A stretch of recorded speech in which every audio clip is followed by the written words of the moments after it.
சென்னை பெருநகரில் மாநகர போக்குவரத்து கழகத்துக்கு 468 கோடி ரூபாயில் 1000 மின்சார பேருந்துகள் வாங்குதல்.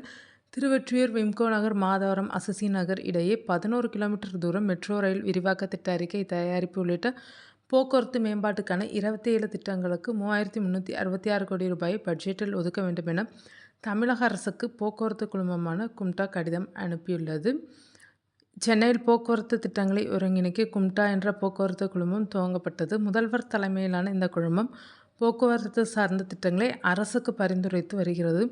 இந்த வகையில் அடுத்த 25 ஆண்டுகளில் மேற்கொள்ள வேண்டிய திட்டங்கள் அடங்கிய ஒருங்கிணைந்த போக்குவரத்து செயல் திட்டத்துக்கு அரசின் ஒப்புதல் சமீபத்தில் பெறப்பட்டது.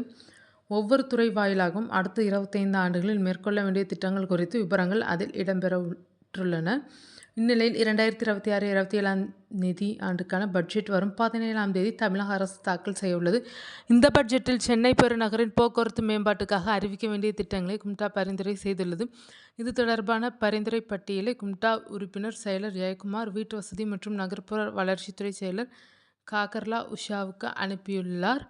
மாநகர போக்குவரத்து கழகத்துக்கு 468 கோடி ரூபாயில் 1000 மின்சார பேருந்துகள் கொள்முதல். மாநகர போக்குவரத்து கழகம் வாயிலாக 10 இடங்களில் 350 கோடி ரூபாயில் புதிய பணிமனைகள், 10 பணிமனைகளில் 350 கோடி ரூபாயில் மினி பேருந்துகளுக்கான இடவசதி ஏற்படுத்துதல். மெட்ரோ ரயில் முதல் கட்ட வழித்தடத்தில் 41 ரயில் நிலையங்களை சுற்றி மோட்டார் இல்லாத போக்குவரத்து வசதிகளை 360 கோடி ரூபாயில் ஏற்படுத்துதல்.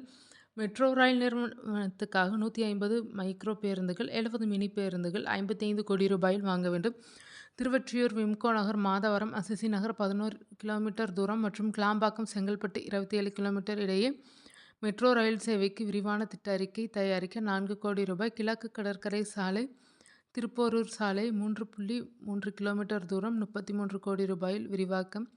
காஞ்சிபுரம் வந்தவாசி சாலை 5 கிலோமீட்டர் தொலைவுக்கு 50 கோடி ரூபாயில் 4 வழிப்பாதையாக விரிவாக்கம் செய்தல். சென்னை திருத்தணி ரேணிகுண்டா சாலை 22 கிலோமீட்டர் தொலைவுக்கு 440 கோடி ரூபாய் 4 வழிப்பாதையாக விரிவாக்கம் செய்தல். குத்தம்பாக்கம் பேருந்து நிலையத்தில் இருந்து திருமலைசைக்கு 1.9 கிலோமீட்டர் தூரம் 15 கோடி ரூபாயில் புதிய சாலை தொடர்பு ஏற்படுத்துதல். தாம்பரம் இரும்புலியூர் அருகில் ஜிஎஸ்டி சாலையை கடக்க 5 கோடி ரூபாயில் நலை மேம்பாலம் அமைத்தல் உட்பட 27 பரிந்துரைகள் அரசுக்கு அனுப்பப்பட்டுள்ளனர். இந்த பணிகளுக்கு மொத்தம் 3366 கோடி ரூபாயை பட்ஜெட்டில் ஒதுக்க வேண்டும் என பரிந்துரை செய்யப்பட்டுள்ளது. இவை சென்னை பெருநகர் வளர்ச்சிக்கான திட்டங்கள் என்பதால் இந்த பரிந்துரைகளை ஏற்று பட்ஜெட்டில் தமிழக அரசு நிதி ஒதுக்கி அறிவிப்புகளை வெளியிடும் என கும்டா அதிகாரிகள் நம்பிக்கையுடன் உள்ளனர்.